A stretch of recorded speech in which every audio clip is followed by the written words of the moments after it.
Là, nous, on est une compagnie qui a 13-14 ans maintenant. On a fait d'abord de la rue au début. Et on a un chapiteau depuis 6 ans qu'on a dessiné, enfin un peu plus, mais on a fabriqué ce chapiteau. Et celui-là, là, ouais, on a des photos. Et on a commencé à faire des spectacles sous chapiteau. Donc depuis, on est constitué un peu sur une rencontre entre des jeunes circassiens à l'époque et une rencontre entre le cirque et l'art contemporain et la danse contemporaine. Et du coup, on défend un peu des propositions de ce genre et la musique. Et voilà quoi. Donc, on en est à notre deuxième spectacle qu'on a créé sous ce chapiteau. Et le premier s'appelait Don't Feed the Alligator. Maintenant, c'est Bluff. Là, on a fait la première il y a 1 an. Et on essaye de gérer. Enfin, on essaye. On est entre les festivals, les autoproductions. Et on essaie de trouver des lieux d'implantation. Là, c'est plutôt compliqué, même si on arrive à peu près à s'en sortir. Mais on voit qu'il y a quand même entre ce qu'on voit dans les sites internet des institutions, ce qu'on entend ici et là, et la réalité du retour et de la facilité de s'installer ou pas, il y a quand même un certain décalage quand on veut faire évoluer une structure telle que celle-là. Peut-être qu'on n'est pas dans le bon timing. Antoine, il le disait hier, il y a eu un moment sur les chapiteaux où il y a eu une grosse mode. Et là, maintenant, on est dans un endroit un peu plus compliqué quand on est avec des grosses équipes ou avec des grosses structures comme ça. Et voilà, pour l'instant. Je te fais la suite, Grete. Ouais. Donc, on est une équipe de 15 personnes en tournée, de 3 générations. Il y a des grands-parents, des parents, des petits-enfants. On vit quand même quelque part une utopie. C'est une bande de copains qui a décidé de travailler, de vivre ensemble et de vivre, de continuer leur vie aussi de famille tout en travaillant. Il y a une grosse partie de transmission aussi entre les générations. On a souvent des stagiaires. Et puis, dans le mode de diffusion, en fait, cette année, on a commencé la saison avec une implantation de 3 semaines dans un quartier populaire à Tours, qui était qu'on a fait en co-réalisation avec la mairie de Tours, où on a accueilli des associations locales qui ont joué sous le chapiteau avec des gens du quartier. On a fait des ateliers, on a fait des séances scolaires, on a fait des tout publics. Il y a eu des échanges complètement incroyables et multiples. Et voilà, c'était très, très intéressant. Très riche, en rencontres, en échanges. On a fait par exemple aussi des échanges avec des jeunes sur les métiers du spectacle. Voilà. Après, c'est difficile aussi parce que de vivre 3 semaines avec nos caravanes, un espace assez poreux, au plein milieu d'un quartier qui est quand même chaud, où il y a de la drogue, où il y a des affrontements, etc. Et où on est un peu quand même en exposition. C'était fatigant pour l'équipe, autant que c'était génial. Oui, après on peut être acheté en session, mais on s'est rendu compte depuis 2 créations, depuis 5 ans qu'on tourne sous chapiteau, qu'il y en a très peu avec une équipe importante comme ça. Or, les retours du public, des gens qui nous accueillent, sont très, très chaleureux, très, très bien. Et puis, oui, ce qui est vraiment important, c'est aussi pour ce genre d'action comme on a fait à Tours, c'est d'être accompagné. Parce que là, tous les services de la ville, elles y étaient. Les services sociaux, le service culturel, la technique. Ouais, c'était aussi cette collaboration, c'était une très belle réussite en fait. Et il y avait une volonté politique d'aller dans les quartiers, de faire une saison ouverte, orientée vers les gens. Il y avait des moyens mis à disposition pour ça. Et il y avait aussi nous, nous, on a mis tout dans la balance, tout ce qu'on sait faire à tous les niveaux. Parce que bon, voilà, quand on travaille comme ça, on est multicasquette, c'est clair. On est artiste, on est monteur de chapiteaux, conducteur de poids lourds, cuisinier, costumier. Voilà, et c'est beaucoup de travail aussi, évidemment, non rémunéré. Donc, heureusement qu'on a la pêche et le chômage. Et des aides des institutions aussi, mais nous, pour le moment, on est aidés que pour la création. On n'a pas d'aide au fonctionnement. Et voilà. Donc là, là, il y avait quand même sur cette implantation aussi on a décidé de faire acheter à la ville tout ce qui est atelier, séances scolaires, accueil. Et on a fait nos séances tout publiques en autoproduction, parce qu'on était à peu près sûr de les remplir. Et du coup, c'était assez malin comme montage financier aussi. Oui, sinon, alors en ce qui concerne l'autoproduction,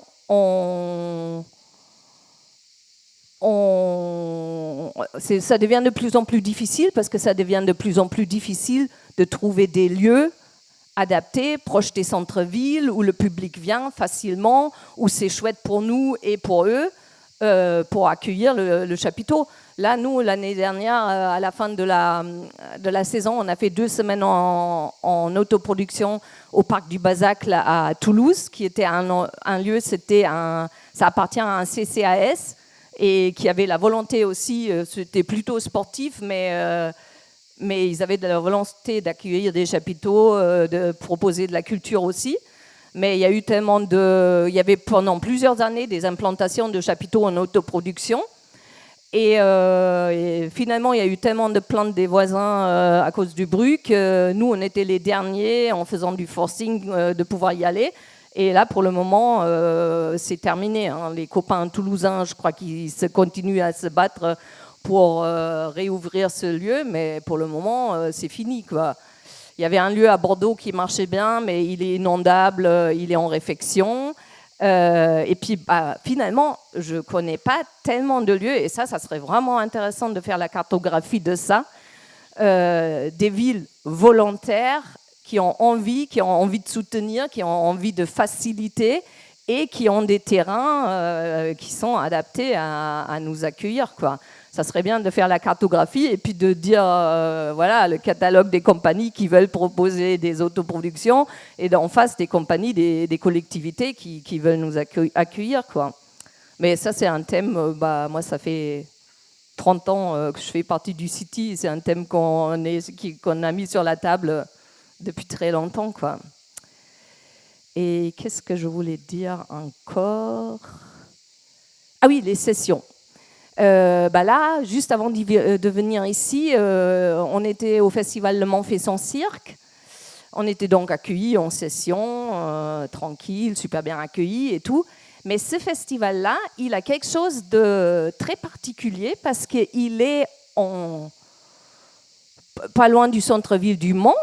Il y a un grand terrain et un grand parc où on peut accueillir plein de chapiteaux, plein de formes. Et c'est à côté de quartier populaire, et ils pratiquent des tarifs de 5 euros, 10 euros, 12 euros. Et en fait, dans ce festival, il y a un réel mélange. T'as des familles maghrébines, les femmes avec les voiles, avec les enfants. T'as un réel mélange de gens, de diversité de public complètement incroyable, qui est fidèle à ce festival, qui s'en réjouit, parce qu'il y a aussi, il y a des formes en extérieur qui sont accessibles gratuitement, etc. En tout cas, la population, elle a adopté ce festival et elle est présente, et on se sent pas entre soi, en fait, quand on est dans ce festival. Voilà, je sais pas, il y a d'autres. Ça fait déjà pas mal, non? Ça fait déjà pas mal, ouais. Si vous avez des questions.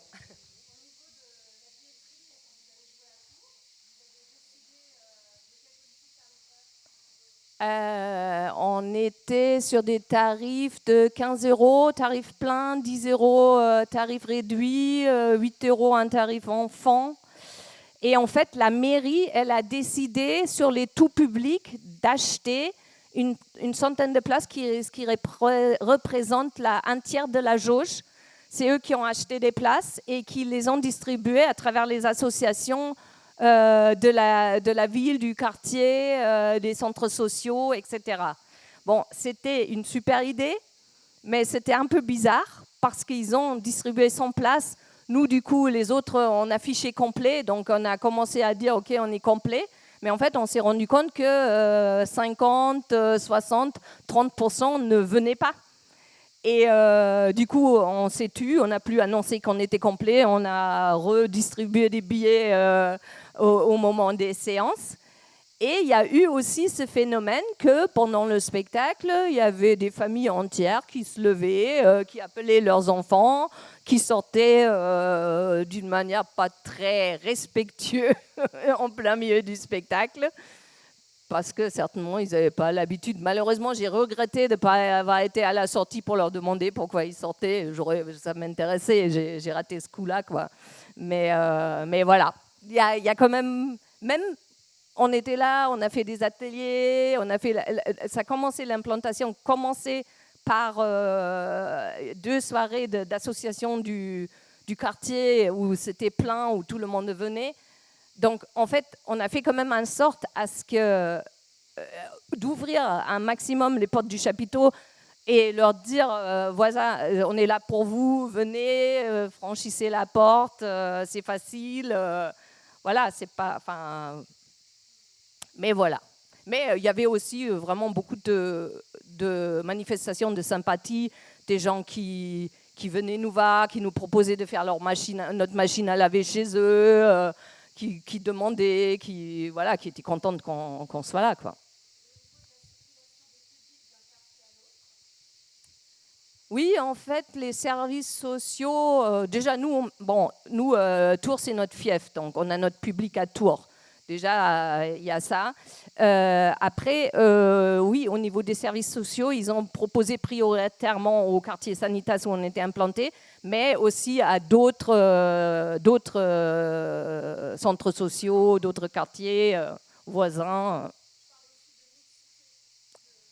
Ah bah là, ouais, c'était comme... Entre les quartiers.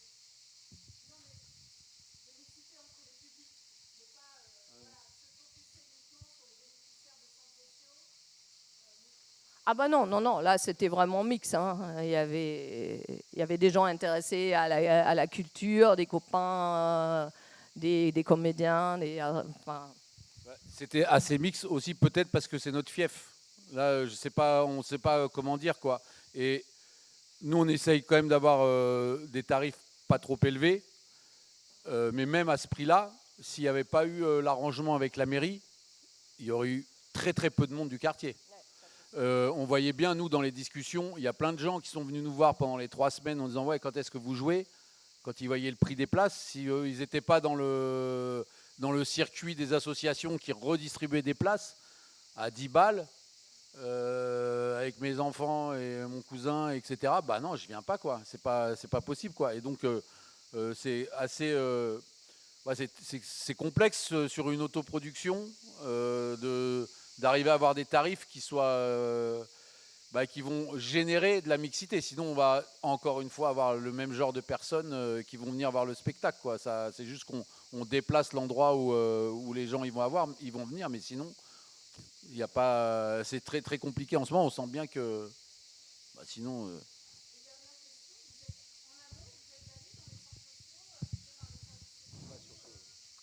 On a fait une très très bonne préparation avec les services de la ville. Ça a commencé presque 6 mois avant l'implantation. On a fait plusieurs réunions. On n'a pas eu trop le temps. Et après, on s'est partagé le travail. Donc, il y a des gens de la compagnie qui étaient en contact avec les associations qu'on faisait venir sous chapiteau.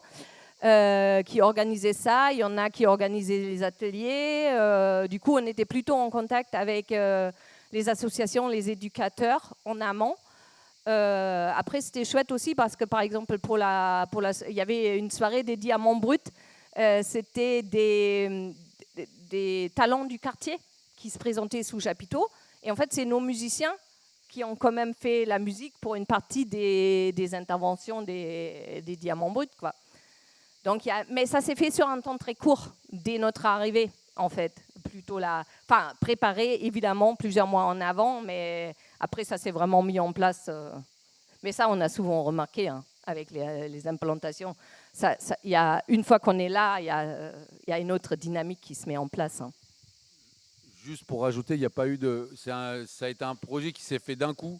Donc, il n'y a pas eu une implantation dans le quartier un an avant, avec des ateliers, avec une connaissance du... Donc, il y a eu un petit... Même s'il y a eu beaucoup de travail et de taf, il y a eu un côté on arrive là et en fait, on ne connaissait pas les gens. C'était pas ultra adéquat à ce niveau-là, quoi. Mais voilà, c'était un temps très court, quoi. Bah, en même temps, ça c'est aussi la chose, en fait, on n'est pas éducateur, hein. Nous on est artistes et voilà, c'est deux choses très différentes et c'est bien qu'il y a des passerelles, mais aussi il faut que ça reste dans une mesure qui est vivable pour tout le monde.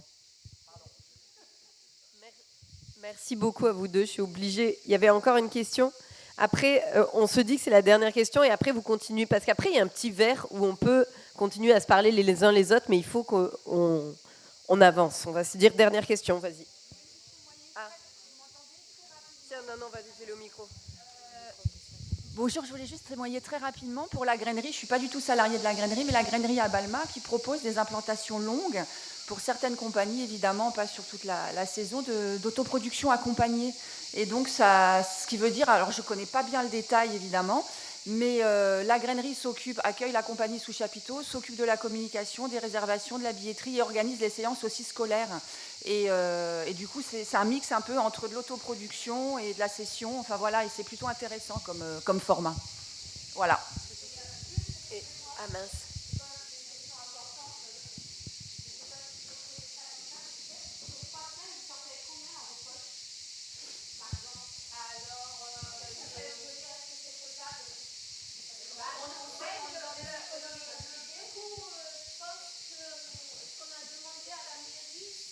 Si tu veux ne pas crier. C'était autour de 33-35 000 euros, l'enveloppe artistique de l'implantation. Et après, il y a la billetterie. Alors ça, j'ai plus en tête les chiffres de la billetterie. Et puis, par contre, il y avait un truc un peu un hic et qu'ils n'avaient pas anticipé, eux. C'était que le coût technique de l'implantation, parce que il était encore une fois aussi élevé que le coût artistique parce qu'il fallait qu'ils amènent l'eau, l'électricité. En fait, c'était marrant. Moi, je n'ai pas compris pourquoi, mais on était en plein centre d'un quartier populaire où avant, il y a eu des commerces, une station d'essence, etc. Mais apparemment, quand ça a été rasé, ils se sont fait piquer tous les câbles, la tuyauterie et tout ça. Donc, ils devaient amener l'électricité d'assez loin. Ils devaient niveler le terrain parce que nous, on a besoin d'un terrain parfaitement plat. Voilà. Et tout ça, ça avait un coût assez élevé qu'ils n'avaient pas anticipé et que ça avait mis un peu le truc en péril. Et finalement, ils l'ont fait quand même. Nous, on repart avec... je crois que si on fait du bénéfice, quoi. Ouais, bah, on peut se payer. Oui, c'est correct, quoi. Je ne sais pas si on sort avec des réserves de ça, parce que c'est ça notre problème aussi. Hein. On n'a pas de subvention, donc... Du coup, on va dire que ça couvre, on s'est couvert, mais là, c'était un vrai partenariat avec une municipalité qui a mis des billes. Quand on fait de l'autoprod ou comme des choses dans ce genre-là, on se tord le bras pour que ce soit possible par rapport à l'essence, à la bouffe et tout, etc. On n'est pas du tout dans le même domaine. Là, on était confort.